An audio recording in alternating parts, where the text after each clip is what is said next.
It is another privilege and an honour to be given some more time to just say a few words of further wisdom for you. Perhaps not wisdom, but advice and information. I don't think you realise how important it is in gaining a degree.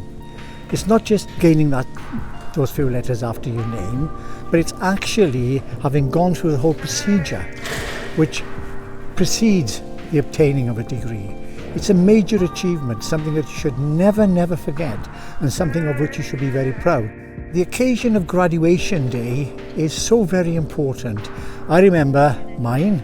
I've had more than one, and each one I enjoyed greatly. It's a memory that you don't lose. It's something you can look back on in days when you think, oh, I feel a bit low, and get the pictures out, have a look at the film. Remember, I didn't have a film.